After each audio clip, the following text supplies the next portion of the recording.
Well, now that the dust has settled in the 2026 NHL Draft, and the Montreal Canadiens have officially added 8 new prospects to the organization, I'm going to be honest. Before the weekend, I didn't do a whole lot of deep dives into every one of these players, and I'd imagine that's true for most of you as well. So lately, I've been reading scouting reports, listening to analysts, looking through videos, trying to understand who these players are, and I think I have a pretty good understanding of these individuals now. But what did this draft tell me about Kent Hughes, Jeff Gorton, and Nick Bobrov? Because I don't think this draft was just about individual players. I think it was about a philosophy. And after looking at this class, there's a very clear theme. They wanted players who have a high level of compete, players with size, and players who skate. So a lot of players that would fill the gap on the current team. In this video, I'm going to go through every pick, so let's talk about it. 2 points. Draft is finally over. It was a long one. After the third round, I just got the Coles notes. I gotta say, after the first round, it got a lot better in terms of production values. I mean, they tried to put all this pomp and circumstance into the first round, and it always just ends up falling so flat. My first question, if I had any time with Gary Bettman about the draft, is do you have to participate? Why do you feel the need to participate? If they just had a host that was, well, if they had just had a host with any sort of charisma at all, like just even a tiny bit of charisma, it might work. Like that might be the silver bullet. But like I said in the previous video, I still kind of like it, even though the format doesn't work and it's awkward and sometimes it's cringeworthy. It's maybe it's just that it's familiar, but I like going through the whole thing and even having my criticisms about it. It's yeah, I don't know. I'll have to reflect on that. But for now, let's stick to what I thought about Montreal's picks. Before we get there, thank you all for the support in the last video. Thank you for the support so far this offseason. We're doing great. Really close to hitting 26,000 subscribers. Thank you so much, everyone, for the support. If you're not already a subscriber, I'd love for you to hit that subscribe button. I'm going to keep doing this. It's fun for me, but it certainly helps that our community is growing. And yeah, this is just an incredible dream. If you're already subscribed, don't worry about it. Hit the like button. It helps me out with search results, so on, yada, yada, yada. So we already talked about him a little bit, but Gleb, he's obviously the headline. Montreal wasn't content sitting at 28. They moved up 2 spots in order to get Gleb, and we're learning more about him, like how to pronounce his name, for example. Hi, just quickly, Gleb, could you pronounce your name just so that we're not mispronouncing it? Скажи, как твое имя. Скажи мне имя. Полное, но просто Глеб, да. Gleb.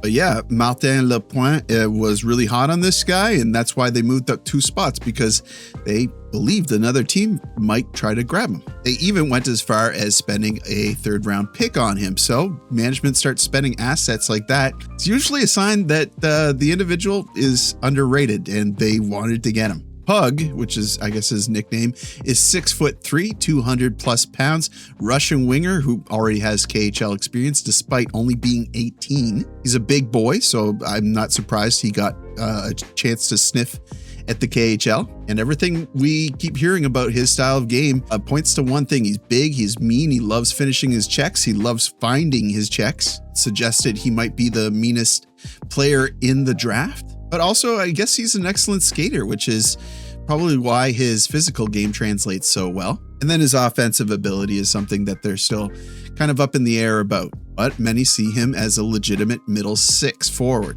Others think he might become a terrific bottom 6 energy winger. Either way, he's exactly the kind of player nobody enjoys playing against. And I, along with the community, seem to be really excited about seeing exactly where this young guy goes. The next player who was drafted by the Montreal Canadiens is Timofi Runtso, 57th overall. Once again, Montreal traded up for this individual. That caught my attention. The Canadiens obviously had certain players in mind, and they weren't just letting the draft come to them. Runtso is a right shot defenseman who exploded offensively in the WHL in Victoria, putting up 44 points while playing a reliable 2-way game. One fun fact about him, his father is actually a Hollywood stuntman. Maybe fearlessness runs in the family? perhaps. Again, what I like here is the organizational fit. The Canadiens have drafted plenty of left side defenders over these past years. Finding another right shot defenseman with mobility and puck moving ability, it's never a bad thing. Then at 93rd overall, this one might have flown under some individuals' radars. Cooper Cleaves. Cleaves is already 20 years old and just finished his freshman season at Dartmouth. That means he's older than many of the prospects, which for some reason a lot of people see as a negative. I don't necessarily. Older NCAA players are often further along physically and mentally. And at 6'4", Cleaves already has NHL size and appears to play a steady, reliable, just defensive game. So at 20 years old, it seems almost wrong to say he's a late bloomer, especially when he plays that type of that style of defense. It said that development curve is different, way different than forwards. And with Montreal being such a teachable organization, I like his chances. Yeah, let's see where he goes. Then at 117th overall, Braden Klimke. If consistency could be drafted, I think that this would be the guy. Klimke was his team's MVP and top defenseman in Saskatoon after putting up 47 points from the blue line. The scouting reports for Klimke has been that he's a calm player, reliable and smart, the type of defenseman that a coach could trust under any circumstance. So not the flashiest player, but organizations need these types of players. At 109 overall, Parker Trottier. That's a familiar name, and yes, he's the grandson of Hockey Hall of Famer Brian Trottier. Obviously, that doesn't mean he'll become Brian Trottier, but growing up around that level of hockey and that knowledge certainly doesn't hurt. Parker comes out of the U.S. National Team Development Program and is committed to Notre Dame. This is very much a long-term development pick, one the Canadiens can be patient with. Wesley Royston, 190th overall. By this point of the draft, you're looking at traits, and Royston fills out one important box, apparently.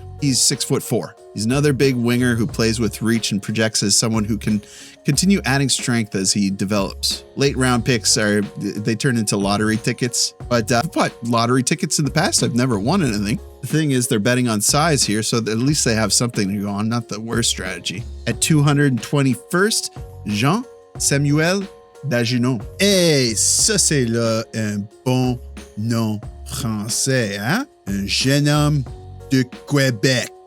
I know a lot of Quebec fans will enjoy seeing a local name here. Another big defenseman, physical player, another project. He's expected to continue developing in junior, and at this stage of the draft, that's exactly what you're hoping for. Find a tool, develop it, see where it goes. And finally, Tyler Dekos, 224th overall.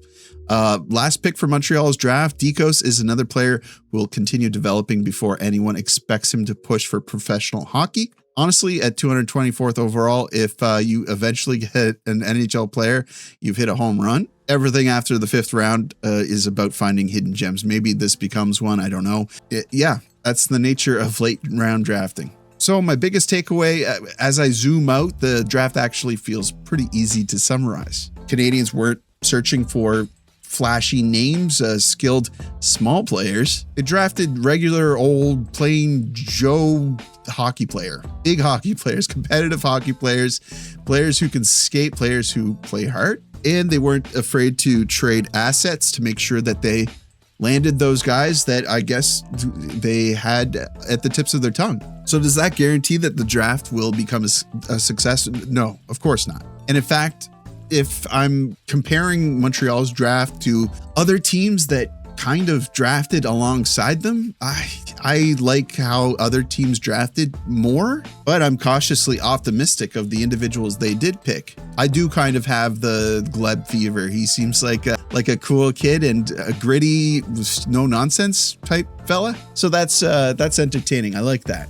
Still, we probably won't know how successful this draft has been until, maybe talk to me in 5 years, maybe longer than that. But I think the philosophy is becoming clear here. Nick Bobrov and Kent Hughes value projectable NHL habits just as much as they do raw skill. If these players continue developing, Montreal might have added more organizational depth to their roster. But I want to hear from you. What did you think? Were you excited about this draft, first of all? And did it meet your expectations? Was this a draft that you weren't really as interested in because Montreal wasn't selecting high? And did you kind of hope that they were going to trade their 28th to make a value trade, potentially as part of acquiring a left-wing Russian player on maybe a team in Columbus? Is there a player that you would have selected instead of one that the Canadiens selected, perhaps? Let me know. I'd love to hear from you. So you guys know what to do. Hit that like button because it does something, apparently. Subscribe if you're not already subscribed. I'd love to have you. And as always, I will see you down in the comments.